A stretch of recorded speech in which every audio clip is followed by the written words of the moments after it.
नमस्कार दोस्तों, आज फिर मैं आपके लिए ज्ञान से भरी एक कहानी लेकर आया हूँ। ये कहानी है गौतम बुद्ध और एक दुखी भिखारी के बीच की बुद्ध मोरल स्टोरी, जिससे जीवन का बहुत अच्छा ज्ञान मिलता है। तो स्वागत है आपका हमारे चैनल पर। चलिए शुरू करते हैं। एक बार महात्मा बुद्ध एक गांव में अपने शिष्यों सहित घने पेड़ की छांव के नीचे बैठे थे। आसपास के गांवों से बहुत से लोग अपनी मानसिक समस्याएं लेकर महात्मा बुद्ध के पास आ रहे थे। महात्मा बुद्ध उन सब की मानसिक परेशानियों का समाधान देते। सब लोग खुशी खुशी अपनी समस्याओं का समाधान पाकर वहां से लौट रहे थे। वहीं से कुछ दूर बैठा लोगों को बुद्ध के पास जाते देख एक दुखी भिखारी अपने भाग्य को कोसता हुआ यही सोचने लगा कि अभी कुछ देर पहले तो ये लोग दुखी मन से मुंह लटकाए उन महात्मा के पास गए थे, और अब इतना खुश होकर कैसे वापस लौट रहे हैं। आखिर माजरा क्या है, जरा मैं भी जाकर देखूं कि वो महात्मा ऐसा कौन सा खजाना बांट रहा है इन लोगों को। वे इतने प्रसन्न हुए कि उनके चेहरे लाल हो गए। जब वो दुख भिखारी कुछ नजदीक गया तो उसने देखा कि ये महात्मा तो लोगों को प्रवचन देकर लोगों के दुख का निवारण कर रहे हैं।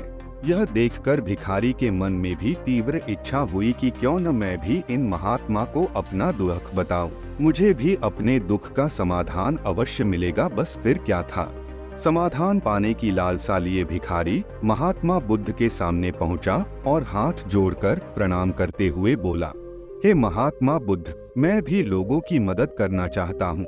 मुझे लोगों की मदद करने की बहुत इच्छा है, लेकिन मैं कैसे मदद कर सकता हूँ? मैं बहुत गरीब हूँ।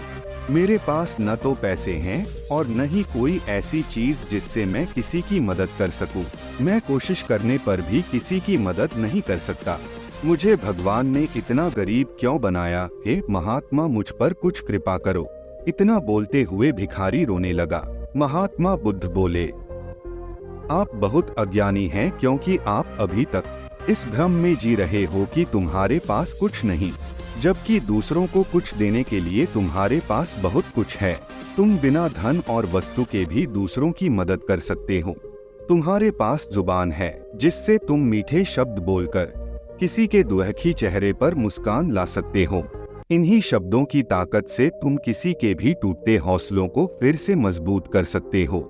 इन शब्दों की शक्ति से आप किसी के भी मन में सकारात्मक विचारधारा के बीज बो सकते हैं और उसे गलत रास्ते पर जाने से रोक सकते हैं। तुम्हारे दो हाथों से किसी भी कमजोर या लाचार व्यक्ति की सहायता कर सकते हो। आपके दो आंखें किसी अंधे को रास्ता दिखा सकते हैं। तुम किसी के लिए दुआ कर सकते हो। यह हो सकता है कि उनके बुरे काम फिर से हो जाएं। आप किसी के अच्छे स्वास्थ्य की कामना कर सकते हैं। लेकिन अज्ञानतावश तुम अब तक इस बात को समझ नहीं पाए और इस भ्रम में अब तक जीते रहे कि तुम्हारे पास मदद करने के लिए कुछ नहीं। किसी की मदद करने के लिए धन और वस्तु का होना अनिवार्य नहीं है। बिना धन और वस्तु के भी हम कई प्रकार से लोगों की मदद कर सकते हैं। महात्मा बुद्ध के ज्ञान से भरे ये सुंदर शब्द सुनकर भिखारी के चेहरे पर मुस्कान आ गई और वह खुशी से झूमता हुआ वहां से चला गया। इस बुद्ध मोरल स्टोरी से हमने क्या सीखा? दोस्तों, महात्मा बुद्ध की इन बातों से हमने बहुत कुछ सीखा। आजकल बहुत से लोग यह सोचकर दुखी होते हैं कि मेरे पास ये नहीं है, बल्कि जो आपके पास है उसी में संतुष्ट रहना सीखें और बिना मतलब के लोगों की मदद करें। इससे आपको परम सुख की प्राप्ति होगी। तो दोस्तों, यह बुद्ध मोरल स्टोरी आपको कैसी लगी जरूर बताना। हमारे चैनल को सब्सक्राइब करें और अपने दोस्तों के साथ शेयर करें। और बुद्ध मोरल स्टोरी सुनने के लिए हमारे चैनल को सब्सक्राइब करें और हम आगे और भी जीवन से जरूरी वीडियो लाएंगे, तो आप इसे अपने परिवार के लोगों और दोस्तों के साथ शेयर करें ताकि वो भी जरूरी ज्ञान ले सके। धन्यवाद।